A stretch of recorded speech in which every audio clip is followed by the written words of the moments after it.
राधे राधे दोस्तों। तो प्रेमानंद जी की आखिरकार यात्रा बंद करवाई दी कुछ चंद लोगों ने। कुछ झूठे लोगों ने प्रेमानंद जी की यात्रा बंद करवा दी। अब एक बात बताओ, प्रेमानंद जी की यात्रा वहां से बंद हो जाएगी, अब उस रास्ते पे कुत्ते ही भौंकेंगे, उन गलियों में कुत्तों की आवाज सुनाई देगी। भगवान के भजन, ढोल नगाड़े, बम पटाखे, ये सब चीज़ तो बंद करवा दी वहां से। लेकिन हम लोग एक अपने निजी स्वार्थ के लिए, एक निजी स्वार्थ के, हमें सोना भी, हमारी नींद पूरी नहीं होती। हमारी अपनी नींद पूरी करने के लिए एक यात्रा जो हमारी धार्मिक यात्रा निकलती थी, भगवान संत कुछ लोगों के को दर्शन होते थे प्रेमानंद जी के वहां पर उस मार्ग पे। और 2:30-2:30 बजे, 3-3 बजे लोग जाके वहां खड़े हो जाते थे प्रेमानंद जी के दर्शन करने के लिए। एक संत 1:30 बजे रात को उठता है, यमुना जी में स्नान करता है। एक आम आदमी जाके कहीं 1:30 बजे ठंड में जाके नहा के दिखा दे मुझे किसी भी नदी में। उनका निकलता है वो अपने भक्तों को दर्शन देने के लिए। वो प्रेमानंद जी की जो यात्रा थी, प्रेमानंद जी अपने लिए निकालते थे क्या उस यात्रा को?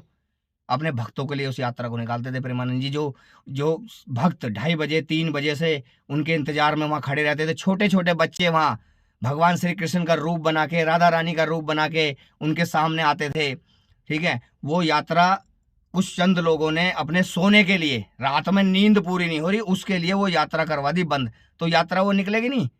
ऐसे कुछ लोग ना, जैसे ये लोग हैं, ऐसे कुछ लोग हर युग में मिले हैं हमें, हर युग में। भगवान श्री राम के टाइम पे सीता माता को वन में भिजवा दिया था, ऐसे ही कुछ लोगों ने। और भगवान श्री कृष्ण के समय में भगवान श्री कृष्ण को मथुरा छोड़ के द्वारका जाना पड़ा था, अपनी नगरी बसाई थी द्वारका में जाके।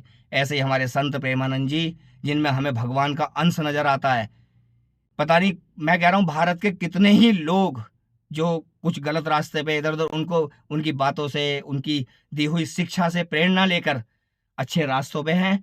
आज के समय में अपने घर में भजन कर रहे हैं, नाम जप कर रहे हैं भगवान श्री कृष्ण का, राधा रानी का। तो ये कुछ लोगों को ना अच्छी नहीं लगी ये चीजें।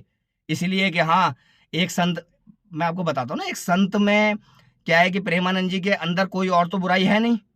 तो और कुछ नहीं तो यात्रा के नाम पे ही उनके ऊपर आरोप लगा दो कि जी उनके यात्रा में ढोल नगाड़े बजते हैं, बम पटाखे फूटते हैं। तो कुछ भी आरोप लगा के बस यात्रा बंद होनी चाहिए। तो भैया, कोई भी अच्छा संत हो, कुछ भी हो, ठीक है, अच्छी शिक्षा देने वाला हो, उसको रोकने के लिए 2-4 आदमी तो ऐसे मिल ही जाते हैं, जैसे प्रेमानंद जी की यात्रा बंद करवाने आ गई।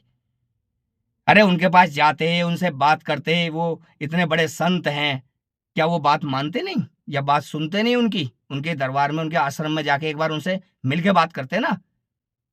मतलब केस करके यात्रा बंद करवा रहे हैं। अरे पता नहीं कैसे लोग हैं यार। भजन नाम कीर्तन को बंद करवा दिया उन्होंने। बम पटाखे हमारे वैसे नहीं फूटते, सब जगह फूटते हैं। तो भैया ऐसे लोगों से तो बस ये है कि ये तो हर युग में मिलेंगे इस तरीके के लोग। तो आपसे बस विनती है, प्रेमानंद जी के साथ रहो। ठीक है, वो हमारे संत हैं, हमारे गुरु हैं, भगवान को किसी ने नहीं देखा, उन्हीं के रूप में भगवान है। ठीक है, वही हमें सही सच्चा और अच्छा मार्ग दिखा रहे हैं। मेरे जीवन में भी बहुत बदलाव आए हैं जब से मैं उनके उनको फॉलो कर रहा हूँ या उनके पास गया हूँ। राधे राधे।